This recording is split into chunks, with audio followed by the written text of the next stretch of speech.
As the billionaire stood at his mother's grave for the first time in years, he saw something that shocked him to the bone. A poor woman, kneeling in the mud, her hands bleeding as she scrubbed the dirt and moss off his mother's gravestone. Rain soaked her dress, but she didn't flinch as she continued to scrub the gravestone like her life depended on it. Jaden, a man whose wealth could silence presidents, felt a chill crawl down his spine. His mother had died quietly years ago and left behind no close friends. Yet, here was a stranger, tending his mother's grave with a devotion that he, her only son, had never shown. He stepped forward, asking who she was, and the woman turned slowly, revealing her tear-filled face. Before Jaden could say another word, she dropped her rag and ran as fast as her legs could carry her. Jaden chased her through the cemetery, pleading to know who she was, but the woman vanished, leaving behind the traces of her memory in Jaden's mind. Who is this woman? And why was she cleaning the grave of the billionaire's mother? Sit back and relax as we delve into this captivating story together. Jaden was a man who had risen beyond the realms of ordinary wealth. At just 36, he was the silent force behind half of Lagos skyline, owning luxury hotels, shipping conglomerates, private airlines, and a diamond mining company in the north. His penthouses overlooked cities from New York to Dubai, and his fleet of cars were so vast that his drivers joked that they needed a calendar just to schedule which of the cars that he would use on each day. Presidents courted his influence, governors deferred to his decisions, and entire industries bent to his investments. Yet, despite his towering empire, Jaden lived alone, his life defined by boardroom meetings, contracts, and an endless pursuit of power. He had not visited his mother's grave since her funeral, so that day, when he decided to visit, he stood there frozen to see a strange woman cleaning his mother's grave. Before Jaden could ask who she was, she dropped her rag and ran as fast as her legs could carry her. Jaden chased her through the cemetery, pleading to know who she was, but the woman vanished, leaving behind the traces of her memory in Jaden's mind. He returned to his car and ordered his driver to circle the streets close to the cemetery. The rain fell harder as Jaden stared out of the tinted window, hoping to catch a glimpse of her. But after hours of driving around, the strange woman was nowhere to be found. Jaden returned home, but his mind was not home with him. He stayed in the cemetery, in the rain, staring at the faceless woman who scrubbed his mother's gravestone with her bare hands. For days, he could not shake her image off his mind. He replayed that fleeting moment over and over again, as if each rewind would reveal a clue that he had missed, a detail in her face, a sound in her voice, something to tell him why she was there. And Jaden wasn't the kind of man to sit back and wonder. No, he moved mountains when he wanted answers. He went back to the cemetery the next morning and the days after that. 2 weeks passed, and every morning, rain or shine, Jaden stood by his mother's grave, waiting, hoping. He even hired men, ex-soldiers, private investigators, and night guards, paying them more than they've ever seen in their lives just to keep watch. But the woman never came back. At night, her memories haunted him instead. He dreamt of her, turning, her tear-filled eyes locking onto his. In those dreams, she always tried to speak, but the words never came, only silence. And then she would vanish, leaving Jaden alone in the dark. He brought in a sketch artist, desperate to put a face to the ghost in his mind, but no matter how many times he described her, the curve of her jaw, the shape of her eyes, the sadness in her face, the sketches always looked wrong, like they were drawing a stranger. Months slipped by, and Jaden did all he could to focus on his work.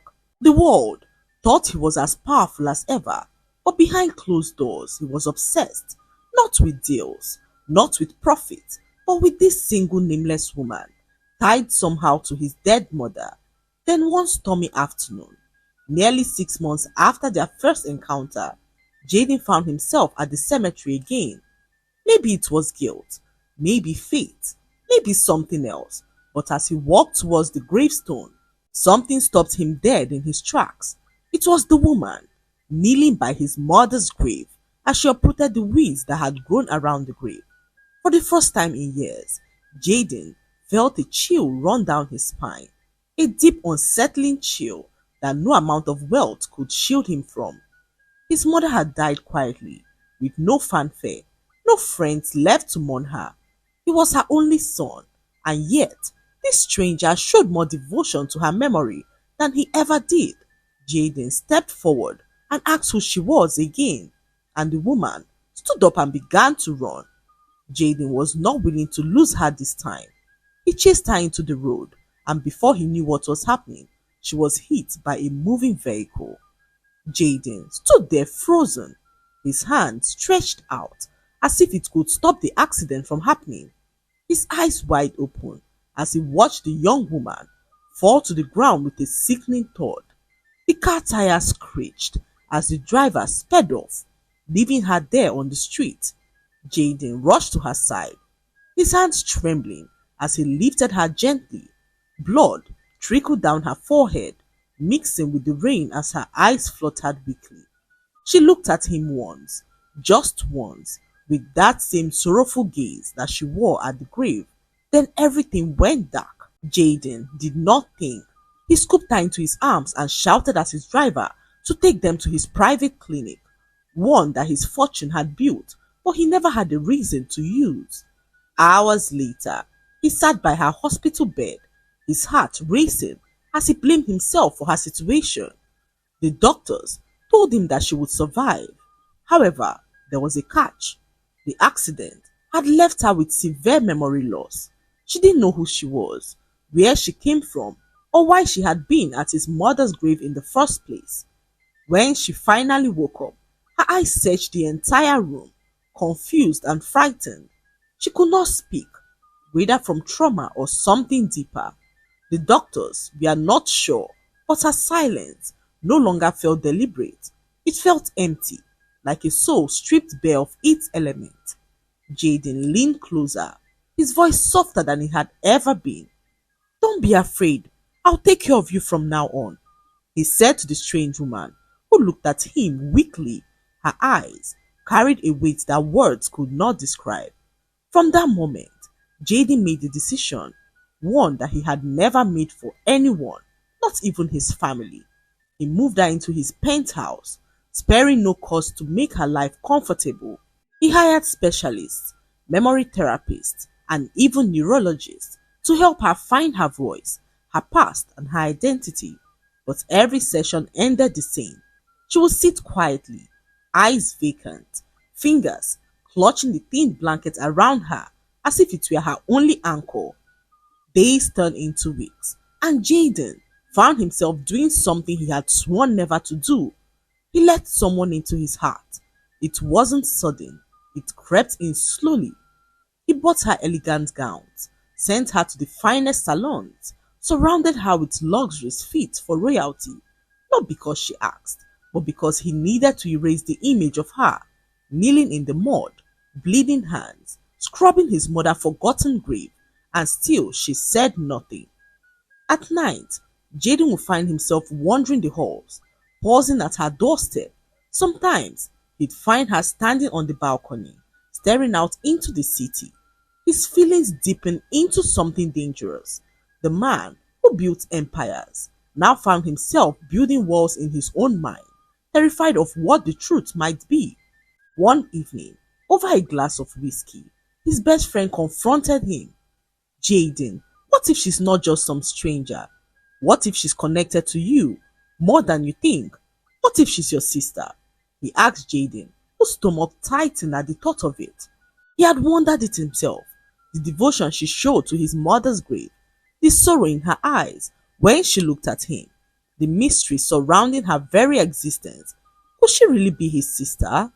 But then, as he stood in the dark, staring at her on the balcony, a chill swept over him, because no matter how hard he tried to bury the thought, No matter how much it terrified him, he knew that he was not just protecting her, he was falling in love with her, far too deep than he ever imagined. Days passed, and Jaden decided to give her a name. He could not watch her exist without a name.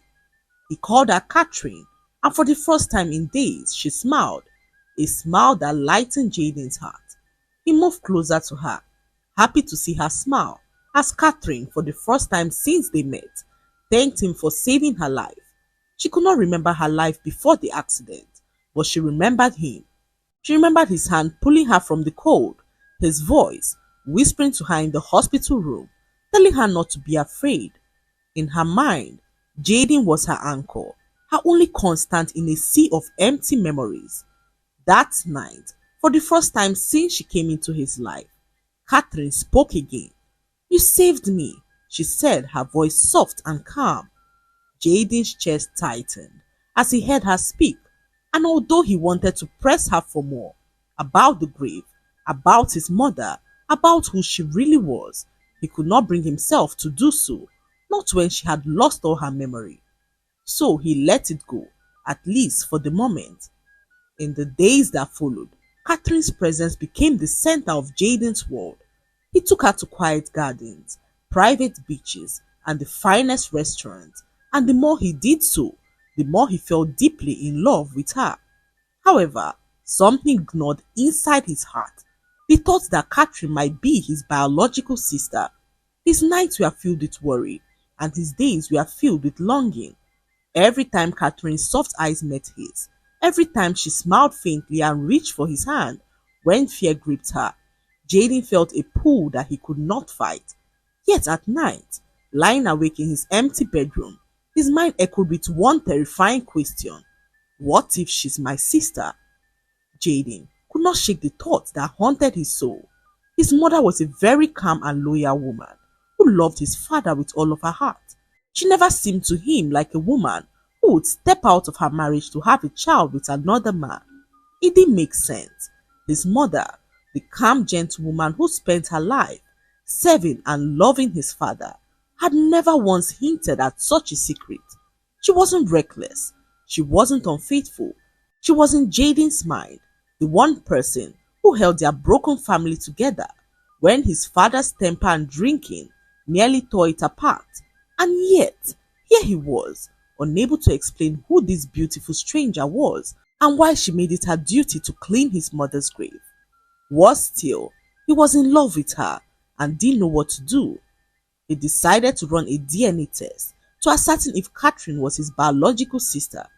However, he feared the outcome of this revelation, knowing that he was already in love with her. Jaden moved with the precision of a man who handled billion-dollar deals on a daily. But that night, his hands trembled as he took a single strand of Catherine's hair from her hairbrush and placed it carefully into an envelope.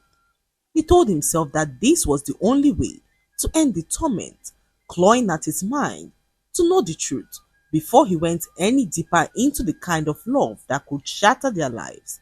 The test was arranged quietly through a private lab that he trusted, a facility that handled the secrets of politicians and top executives.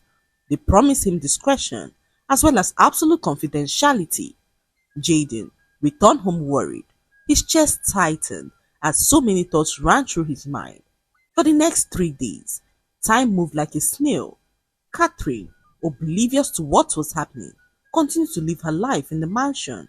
She loved to cook and spent the greater part of her time in the kitchen, trying out different meals. Jaden would sit in his office as he admired her through his CCTV, and Catherine had no idea that he was watching. He watched her slice vegetables happily, dancing to the song that was playing on the television. Every little thing about her fascinated him greatly. However, behind that fascination stood a fear so great that it lingered like a shadow. Jaden could not stop thinking about the DNA. The thought haunted him like a plague, and Jaden prayed for time to move slower. He spent his time monitoring Catherine, who he found to be clumsy and cute. She slit her finger one afternoon as Jaden watched from the comfort of his office. Instead of remaining calm, Jaden returned home with a whole medical team to treat a single cut on her thumb. He even went further to hire someone whose duty was to cut anything that needed to be cut. Jaden banned Catherine from ever using a knife. He could not stand anything happening to her, and Catherine could not help but notice that Jaden was in love with her.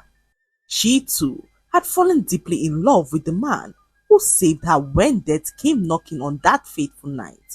Although she couldn't remember the details of her previous life, she loved this exact life that she was living with a man who was not only rich and handsome, but also willing to move mountains for her, despite not knowing who she truly was. One evening, as the sun set behind the city skyline, a black Lamborghini screeched to a halt at the gate. Out stepped Vanessa, Jaden's ex-girlfriend, the woman who once paraded through the city as if she owned it all because she had Jaden. Tall, striking, draped in designer from head to toe, Vanessa was fury, wrapped in elegance. Word had reached her that Jaden, the man she thought no one could ever replace, had taken in a nameless stray and was spoiling her like royalty. Vanessa stormed into the mansion, her heels echoing against the marble like warning bells. She found Catherine in the living room, curled up quietly with a book.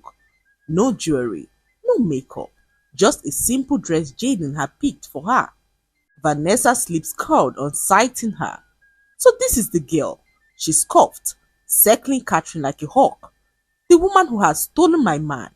Look at you. Do you even know how to hold a wine glass? Or are you too busy cutting vegetables and bleeding all over the place?" Catherine's hands trembled, though she said nothing. The sting of Vanessa's words cut deeper than any blade. Before Vanessa could continue, a voice boomed from the stairway. "Vanessa, what are you doing here?" Jaden asked as he descended down the stairs, his gaze sharp and his presence enough to make Vanessa pause. He walked past her without a glance, straight to Catherine, who he asked if she was fine. "Vanessa, Catherine here is not just some girl who you can talk down on," Jaden said, his tone cold like ice. "She's the woman I love, and I won't condone you talking down on her." Vanessa blinked, caught off guard. "Yours? Jaden, she's a nobody. She doesn't even know who she is. You're throwing away everything for a nameless stray?"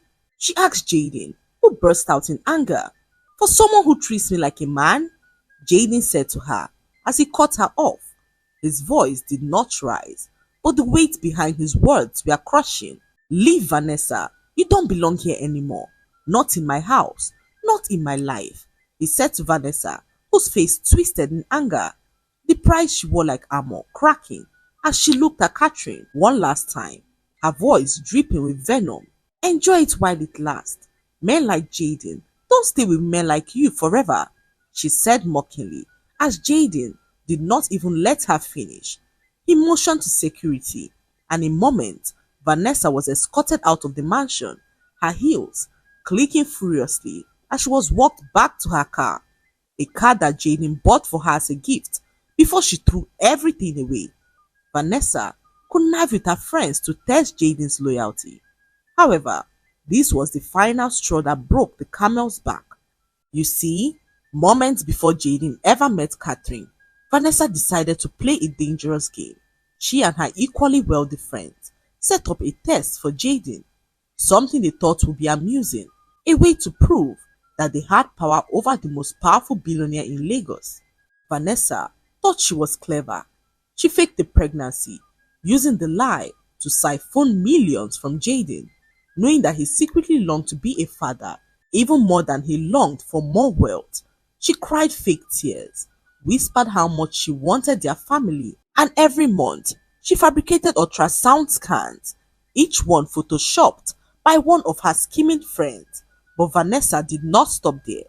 She staged emotional breakdowns, calling Jaden during board meetings, claiming she felt the baby kicking and needed him immediately, forcing him to abandon billion-dollar deals to hold her hand. Each time, she smiled behind his back, telling her friends that even the Lagos king dances when she pulls the strings. Her games grew darker as each day passed. One evening, After months of faking her pregnancy, she told Jaden that she lost the baby. Jaden was so devastated. He didn't show up at work for over a week as he blamed himself for the miscarriage. Vanessa informed him that his delay in securing a better house for her led to her miscarriage. She told Jaden that she tripped down the stairs and that if Jaden had gotten her the house that she requested, all this would not have happened. Jaden lived with the guilt for weeks, doing everything within his power to pacify Vanessa, who used this as an avenue to demand for outrageous things. Jaden, being a billionaire, provided everything that she asked for and even more. However, on one night, whilst Vanessa was discussing the fake pregnancy with her friends, Jaden arrived at her house and overheard everything. Vanessa laughed with her friends, swelling her champagne as she boasted, "Do you know how easy it is to make a man like Jaden crawl? All it took was a fake bump and a few crocodile tears. The fool wired millions to my account every month, even bought me that Lamborghini I wanted, just because I told him I needed to feel safe for the baby. And when I faked the miscarriage, oh, the drama. He nearly shut down his entire empire for me. I could make him do anything," she said as Jaden stood there frozen. It was as if his heart was being ripped out of his chest. Jaden had never felt this heartbroken in his entire life. He stood there for some minutes as Vanessa's voice echoed in his mind, crushing a part of his heart that he had guarded so desperately. He simply turned around and left, finally knowing the true color of the woman who he almost married. The man who once built empires out of fire and steel now built walls around his heart. That was the day Jaden walked away from Vanessa without a single word of explanation. He blocked her calls, froze the accounts that he opened for her, and Vanessa did everything possible to get him back. Screaming, begging, threatening, she even staged a fainting spell at his office gate, but Jaden never looked back. And now, as she stood on the marble floor of his mansion, glaring at Catherine like a predator, sizing up prey, she realized her power over him had completely evaporated. The man who she once controlled was gone, replaced by someone colder, sharper, someone who no longer saw her as a queen, but as a lesson. Inside the mansion, Jaden wrapped his arm gently around Catherine, who leaned into him silently, still unsure of her own past, but certain of one thing, that the man holding her would protect her at all costs. As they sat there, Jaden's phone buzzed in his hand. It was a message from the private lab. The DNA result was ready, and Jaden had to pick it up from the lab. Jaden's chest tightened at the thought of it.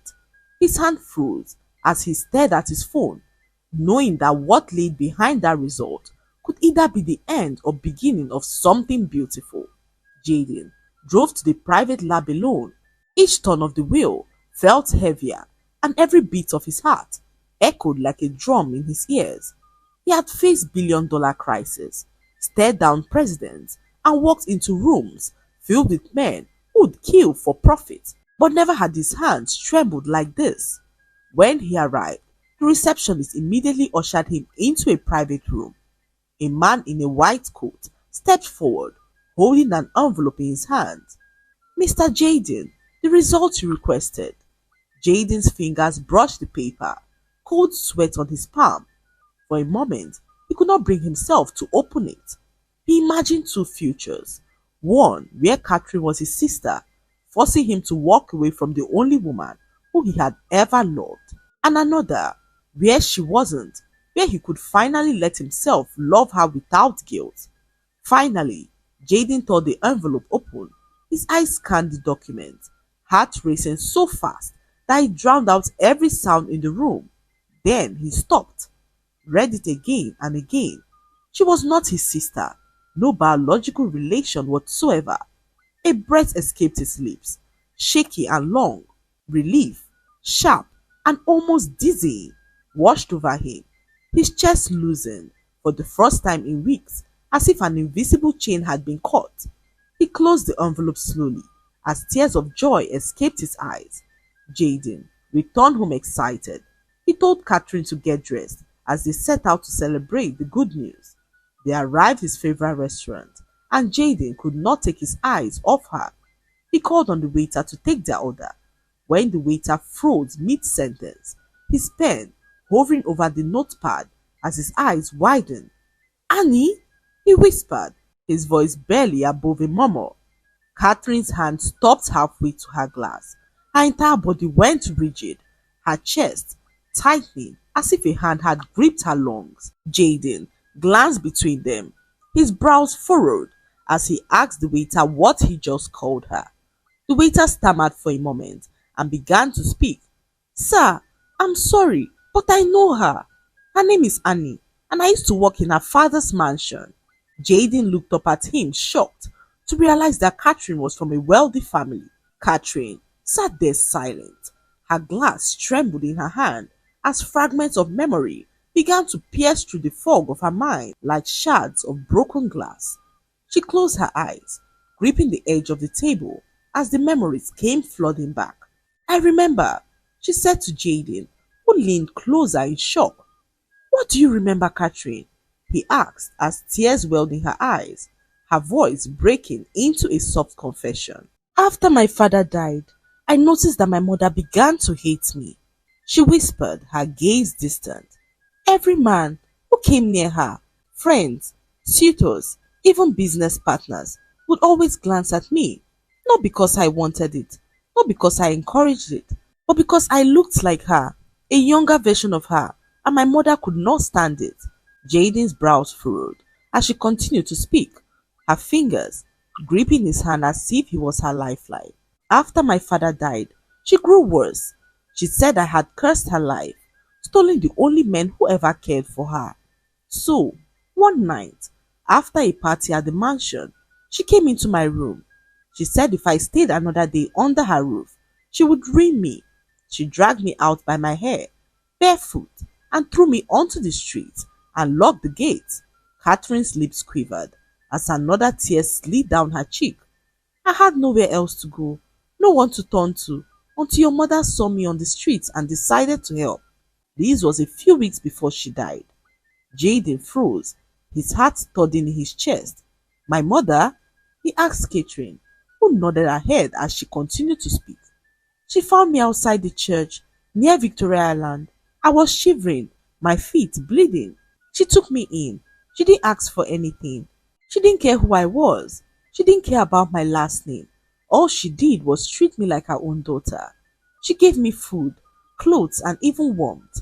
Her hand went to her chest as she clutched it as if trying to hold back the ache. "For the first time in my life, I felt loved and safe." Jaden felt his throat tighten as she continued. "She told me stories about you, how busy you were, how hard you worked.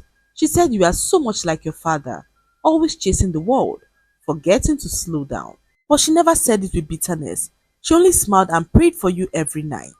Annie's tears flowed freely now, her voice trembling as she clutched Jaden's sleeve. "The day before she died, she called me to her bedside. She made me promise that if she left, I'd keep her memory alive and never let her grave fall into ruin. She said that if my son can't come, you must. At least one of you should sit with me. I don't want to be a lonely ghost," she said as they both laughed, not knowing that she was going to die the next morning. "Your mother died because of me. My mom's thugs stormed her house as they tried to take me away. Your mother stood in their way and they pushed her hard against the wall. She collapsed before my eyes," Catherine whispered, her voice breaking as tears poured down her face. "I begged them to call an ambulance, but they laughed in my face, saying that if I dared to scream, they would finish what they started. Your mother was clutching her chest, gasping for air, and still, with her last breath, she told me to run. She said, 'Don't let them take you. Run and leave.' And then she was gone." Jaden's world froze. The sound of the restaurant faded, replaced by the thunder of his own heartbeat. His jaw tightened, his hands trembling on the table. "Are you saying my mother died because of your mother?" Catherine nodded, her shoulders shaking. "Yes, my mother sent them. She hated that I was living with another woman. Even more, that I had found peace. She thought your mother was stealing me away to keep me from serving her punishment. She wanted me to suffer on the streets and was furious when she heard that your mother had shielded me in her home. Your mother died protecting me, and although my mother locked me up for months, I found my way out and rushed to her graveside to fulfill my promise. That was the first day that you saw me. I ran because I thought that you were one of my mother's thugs. Little did I know that you are the son of the woman who showed me love and kindness when my own mother cast me away. I tried to tell your mother that I should leave, but she insisted I stay. She said that no child deserves to be haunted by their own blood, and because of me she died. Jaden's hand curled into fist, the vein in his forearm bulging as the weight of Catherine's words settled like stones in his chest. His mother, the only person who had ever truly loved him, was gone, not by accident, but because of Catherine's mother. He took a long breath as he began to speak. Your mother killed my own mother, he said, his voice steady, despite the storm that was raging inside of him. Catherine lowered her eyes, her tears streaming freely as she spoke. Jaden, she won't stop. If she finds out I'm alive, she'll finish what she started. She's so powerful, and I don't even know why she hates me so much. It's more than jealousy. It's as if she wants me erased completely. Jaden took her trembling hand and locked his gaze with hers. Then, we are going to find out, and we are not going to run this time. We are going to end this, he said to Catherine, who thanked him for not hating her. Within 48 hours, Jaden had made some calls to the same people who he used to win billion-dollar deals, private investigators, former intelligence operatives, as well as forensic accountants. They dug into every shadow of Catherine's mother's life, and what they uncovered was far darker than either of them expected. Hidden within old hospital records as well as legal documents, a horrifying truth emerged. Catherine wasn't just her mother's daughter, she was her twin sister's child. Years ago, Catherine's mother had a twin sister, Isabella, who was the family's golden child, wealthy, beautiful and adored. But when her twin sister Isabella became pregnant out of wedlock, their parents threatened to cut her off completely. Isabella died giving birth to Catherine, who she was told to care for. She ended up marrying the man who got Isabella pregnant because of his wealth and lived her life as Catherine's mother. From that moment, Catherine became the living reminder of her sister who she so hated. The sister who everyone loved and believed was better than her. She wasn't just jealous, Jaden said as he showed Catherine the evidence. She blamed you for everything. She saw your face, and all she could see was Isabella, the sister whose choices she claimed destroyed her. She didn't just want you gone, Catherine. She wanted to erase Isabella's bloodline forever. All this time, she hated me for something I did not choose, for being born. Jaden's eyes hardened, and she sent a hitman to make sure you never lived long enough to understand why. The investigators found the man who had run Catherine down. He was already in hiding, but when captured, he confessed everything. Catherine's mother had paid him double to confirm her death. He and his partner lied, telling her that Catherine did not survive the accident, believing her problem was gone. Catherine's mother grew careless, leaving a trail of bribes and offshore accounts for Jaden and his team to follow. 2 weeks later, Jaden stood beside Catherine in a private courtroom as her mother was led in, her hands cuffed, her expression still cold and unrepentant. The evidence was irrefutable: conspiracy, assault, attempted murder, and indirect responsibility for the death of Jaden's mother. The court sentenced her to life in prison, and her empire transferred to Catherine, who was her only family. As the guards led her away, Catherine's mother spat venom one last time. You should have died like Isabella. You should have never been born. Catherine stood still as tears burned in her eyes. But when she felt Jaden's hand slide into hers, steady and warm, she found the strength to speak. And yet I lived, and now I will live free, for Isabella, for myself, and for the woman who died protecting me. Her mother's glare faltered as the heavy doors closed behind her. Outside the courtroom, Catherine turned to Jaden, her body trembling from the weight of it all. It's over, isn't it? She asked Jaden, who cupped her face gently, his thumb wiping away a tear from her eyes. It's over. She can't touch you again. And I swear, Catherine, I'll make sure no one ever does. For the first time in years, Catherine felt the crushing weight lift from her chest. She looked up at Jaden, the man who she fell deeply in love with when her memory was gone. She still loved him now and could not wait to see what life had in stock for them. As they walked away, hand in hand, Jaden knew that he had found his own, the woman who not only brought joy to his heart, but also brought meaning to his life. He proposed to her weeks later, not in one of the lavish hotels he owned, or on a private beach in Dubai. Jaden proposed to her in a place that had changed both of their lives forever, his mother's grave. Jaden led Catherine to the quiet cemetery where his mother's gravestone gleamed, cleaned and adorned with fresh lilies. For the first time in years, Jaden felt complete peace standing there. He turned to Catherine, his hands trembling slightly as he reached into his pocket. "This is where I first saw you," he said softly, bleeding, broken, yet so full of devotion for a woman who meant everything to me. "You honored her when I didn't. You loved her even when you had no reason to. And because of you, I finally found my heart again." Catherine's eyes glistened as Jaden went down on one knee. "I lost so much before you, Catherine, but you are everything I didn't know I needed. Will you be my wife? Not because I saved you, but because you saved me," he asked Catherine, who nodded through tears, her voice breaking as she whispered, "Yes, Jaden, 1,000 times yes." As they stood there happy, Jaden felt his mother approve. The joy in his heart knew no bounds as he looked into the eyes of the woman who meant everything to him. Jaden, in that moment, was thankful to his mother for bringing him joy even from her grave. The lessons to be learned from this story is that true love and loyalty often come from the most unexpected places, and the people we overlook can be the ones who heal us the most. Wealth, power, and status mean little when compared to compassion and courage, and sometimes the pain and betrayals we face are what leads us to the people destined to change our lives. Most importantly, it reminds us to cherish those who truly care for us while they are alive, because in the end, love and the bonds we create, not money, are what gives life meaning. I hope you enjoyed the story.